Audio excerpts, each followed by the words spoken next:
চৰকাৰে যদি আমাৰ অনুসূচিত জাতিৰ লোকসকলক ৰাস্তা মুকলি কৰি দিয়ে, মাটি পতা দিয়ে, উন্নয়ন পৰিষদ দিয়ে, ছাত্ৰ ছাত্ৰীসকলক সুবিধা কৰি দিয়ে, তেতিয়াহ'লে অতি শীঘ্ৰে অনুসূচিত জাতিৰ চৰকাৰৰ লগতে থাকিব। ইমান দিনে কোনো চৰকাৰে গুৰুত্ব নিদিয়ে সংগঠনখিনিক, যে আজি মন্ত্ৰী সামাজিক ন্যায় সবলীকৰণ বিভাগৰ মন্ত্ৰী মহোদয়, মাননীয় মুখ্যমন্ত্ৰী হেমন্ত বিশ্ব মহোদয়ে আমাক মাতি নি যিটো গুৰুত্ব সহকাৰে অনুসূচিত জাতিৰ সমস্যাখিনি সমাধানৰ বাবে আগভাগ ল'লে, তাৰ বাবে আমি অনুসূচিত জাতিৰ ৰাইজে সংগঠনসমূহে মাননীয় মুখ্যমন্ত্ৰী মহোদয় আৰু সামাজিক ন্যায় সবলীকৰণ বিভাগৰ মন্ত্ৰী মহোদয়ক আমি ধন্যবাদ জ্ঞাপন কৰিছোঁ। আজি আমি অনুসূচিত জাতিৰ 13টাকৈ সংগঠনে ঐক্যবদ্ধভাৱে আমাৰ অনুসূচিত জাতিৰ সামাজিক ন্যায় আৰু উন্নয়ন বিভাগৰ মাননীয় মন্ত্ৰী পীযুষ হাজৰিকাদেৱক সাক্ষাৎ কৰিছোঁ। এক সৌহাৰ্দ্যমূলক এক আলোচনা হৈছে। লিখিত ৰূপত কেইবাটাও বিষয়ে ইয়াত স্থান পাইছে। বিশেষকৈ আমাৰ অনুসূচিত জাতিৰ ৰাইজৰ যি ভূমিহীন বিষয়টো, ভূমিপট্টাৰ বিষয়টো, এই বিষয়টোৱে গুৰুত্ব লাভ কৰিছে আৰু তাৰ লগতে ছাত্ৰ ছাত্ৰীসকলৰ যিখিনি উন্নত মানদণ্ডৰ কোচিঙৰ জৰিয়তে প্ৰতিযোগিতামূলক পৰীক্ষাত অৱতীৰ্ণ হ'ব পৰাকৈ কোচিং চেণ্টাৰৰ কাৰণে আমি এক দীঘলীয়া সময় এই বিষয়টো দাবী উত্থাপন কৰি আহিছিলোঁ। এই বিষয়টোও আমাৰ এই আলোচনাত স্থান পাইছে।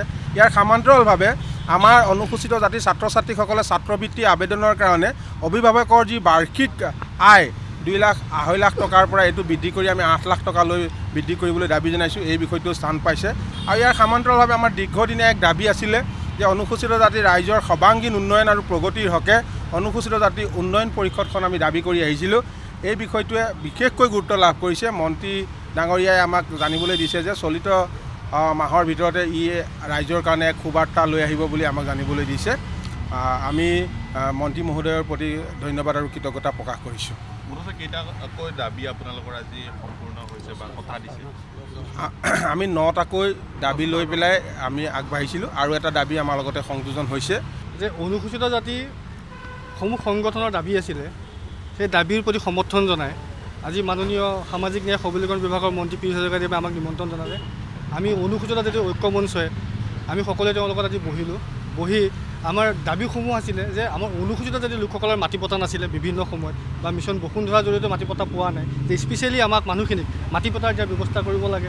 তাৰপিছত আছিলে যে আমাৰ অনুসূচিত জাতিৰ উন্নয়ন পৰিষদখন হ'ব লাগে সেই সম্পৰ্কত। তাৰপিছত আছিল যে ভুৱা জাতিগত প্ৰমাণপত্ৰ যিসকলে চাকৰি কৰি আছে সেইসকলৰ ওপৰত ব্যৱস্থা ল'ব লাগে, যে আমাৰ গুৱাহাটী মাছমজিয়া যে 5 তলা এটা বিল্ডিং লগতে আমাৰ 5 বিঘা মাটি দি অনুসূচিত জাতিৰ লোকসকল ছাত্ৰ ছাত্ৰীসকলে যাতে তাত বহিব পাৰে তেনেকুৱা এটা ব্যৱস্থা কৰিবৰ কাৰণে, আৰু লগতে আমাৰ ছাত্ৰ ছাত্ৰীসকলৰ যিখিনি অসুবিধা হৈ আছিলে, যে দীপাংকৰ দাসে কৈছে ইতিমধ্যে যে 2 লাখ টকা আমাৰ আয় আছিলে, কিন্তু 2 লাখৰ পৰা আমি 6 বা 8 লাখ টকা আয় কৰিব যাতে আমাৰ ছাত্ৰ ছাত্ৰীসকলে সোনকালে সেইটো পায়। আৰু লগতে যিটো আমাৰ উচ্চ শিক্ষাৰ বাবে বা APSC UPSCৰ কাৰণে যে কোচিং চেণ্টাৰ খুলিব লাগে, সেই সম্পৰ্কত আজি আলোচনা হৈছে আৰু সুন্দৰভাৱে আলোচনা হৈছে। আৰু মিছন ভূমিপুত্ৰৰ জৰিয়তে যে 6 লাখ জাতিগত প্ৰমাণপত্ৰ ওলাই গ'ল যে যোৱা 3 বছৰত, যে সেইটো এমেণ্ডমেণ্টৰ দৰকাৰ আছে, সেইটো মন্ত্ৰী মহোদয়ে গুৰুত্ব সহকাৰে লৈছে।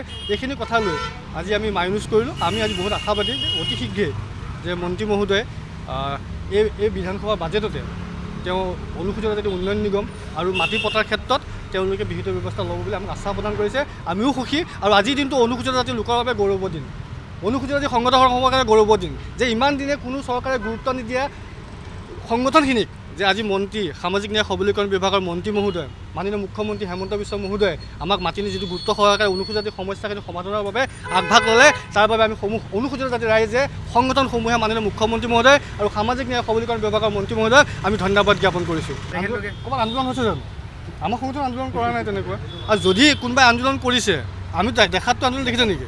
আমি 13টা সংগঠন ক'তো আন্দোলন দেখা নাই, 1 নম্বৰ কথা। আৰু 2 নম্বৰ, যদি কোনোবাই আন্দোলন কৰিছে তেন্তে ভাবিব যে আমি যিখন আলোচনা কৰি আছিলোঁ চৰকাৰৰ লগত, যে আমাৰ অনুসূচিত জাতিৰ লোকসকলৰ সমস্যা সমাধানৰ বাবে হয়তো তেওঁলোক বিৰোধী হ'ব লাগিব, নহ'লে তেওঁলোকে ষড়যন্ত্ৰ কৰিছে যে আমাৰ যে আজি যি সফল হ'ল আমাৰ আলোচনাটো, যে অনুসূচিত জাতিৰ উন্নয়ন হ'ব, অনুসূচিত জাতিৰ ভাল হ'ব, সেইটো নিবিচাৰসকলেহে যদি কৰিছে, আন্দোলন কৰিছে। হয়তো বিৰোধী ছাল হ'ব পাৰে, যে বিৰোধী ছাল থাকেতো, যে চৰকাৰৰ লগত যদি সমস্যাটো সমাধান হয়, যে অনুসূচিত জাতিৰ ৰাইজ চৰকাৰৰ লগত থাকিব।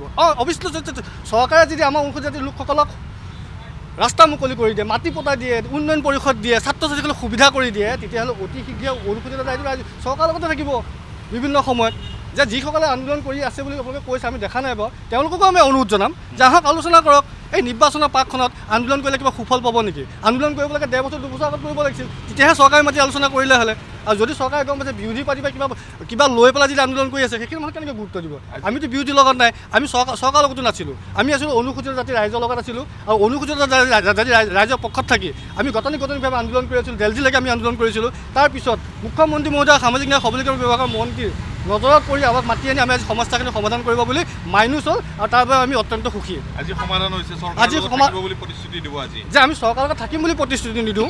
যি চৰকাৰে ভাল কাম কৰিব, যি চৰকাৰে উন্নয়নমূলক কাম কৰিব, অনুসূচিত জাতি হৈ মাত মাতিব, সেই চৰকাৰৰ লগত অভিয়াছলি মানুহ থাকিব। মুখ্যমন্ত্ৰীয়ে ভাল কাম কৰিম বুলি কৈছে। মুখ্যমন্ত্ৰী মহোদয়ে আজি নিজে আমি নিজে তেওঁক লগ পাই আমি কথাখিনি অৱগত কৰিছোঁ।